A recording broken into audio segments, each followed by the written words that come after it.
Votre parcours professionnel? Alors mon héritage culinaire s'est effectué chez de grands chefs, dans de grandes adresses comme Trois Gros, Guy Savoy, Goumard-Prunier à Paris pendant 10 ans, qui est le temple du poisson parisien. C'est eux qui m'ont ouvert les portes sur la Bretagne, on va dire.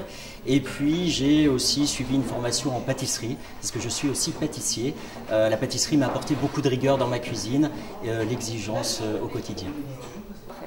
Alors, j'ai envie de transmettre mon savoir-faire, tout simplement parce qu'on a beaucoup de choses à donner. C'est un métier de partage, un métier de passion. Et d'ailleurs, en cuisine, j'ai des apprentis, je forme des jeunes qui ont envie d'apprendre ce métier. Et justement, il faut continuer à le développer, à le faire savoir. Également, quand je donne mes cours de cuisine, ce que je trouve fabuleux, c'est d'avoir des gens passionnés autour de moi, des gens qui veulent vous prendre des années d'expérience en 2 heures de cours. Je trouve ça extraordinaire. Alors, les produits All-Clad sont adaptés vraiment à une utilisation professionnelle parce que c'est un produit qui diffuse sur la totalité d'une poêle ou d'une casserole la chaleur. Donc, on a vraiment une cuisson qui est pratiquement identique sur la totalité des surfaces. Voilà, c'est un produit professionnel qui est adapté maintenant pour la ménagère, à la maison. On peut avoir aussi cet outil-là à la maison et je trouve ça extraordinaire je pense que ça facilite les choses aussi de pouvoir travailler et faire des recettes dans des produits de qualité, des produits vraiment comme dans des grands restaurants.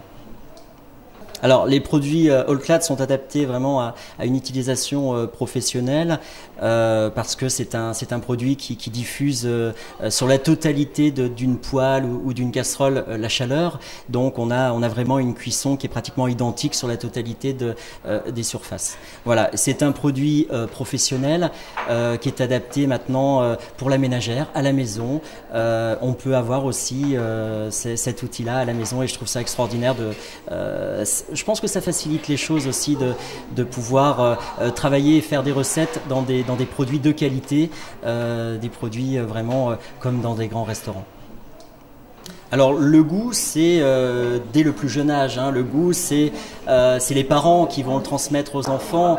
Je pense très tôt, à l'âge de 2-3 ans, on peut déjà commencer à leur faire des petites purées, des petites choses avec pas des épices parce que c'est un petit peu tôt, mais mettre des herbes, mettre des légumes un petit peu particuliers, mettre quelques fruits pour trouver un peu l'acidité.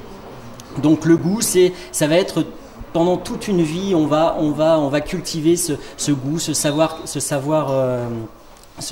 Et chacun a une sensibilité différente par rapport au goût. Voilà.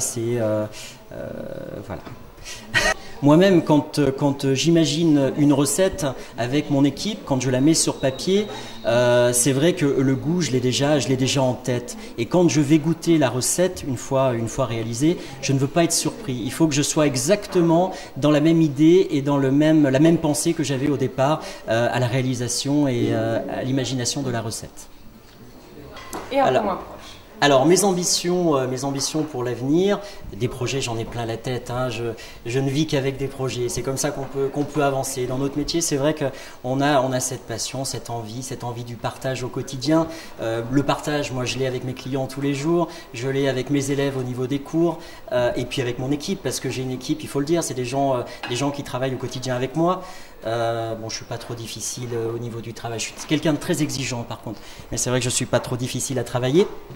Et voilà, donc les projets à venir, c'est dans un premier temps un livre de recettes, mon premier ouvrage, mon premier bébé, on va dire, de 60 recettes qui sort dans 3 semaines.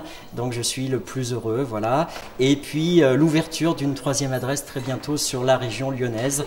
Donc un acte 3 certainement pour les prochains jours. Donc à suivre. Alors la notion du bon assaisonnement, c'est tout simplement comme c'est un exercice au quotidien. Goûter le produit, ne pas hésiter à prendre une petite cuillère, d'avoir une petite préparation, un petit jus, goûtez-le et c'est à force de goûter que le goût, vous allez l'enregistrer, vous allez le garder en vous et à un moment ou un autre il ressortira. Alors, à force de goûter, le sel, les assaisonnements comme le sel, le poivre ou les épices, pour vous, ça va devenir naturel. À un moment ou un autre, vous allez ressentir que le sel est suffisant, que le poivre est suffisant. Il ne faut pas en rajouter. Il faut essayer d'être au plus juste. Et le plus juste, comme je dis à chaque fois, c'est l'exercice. Et l'exercice, c'est tous les jours, même à la maison.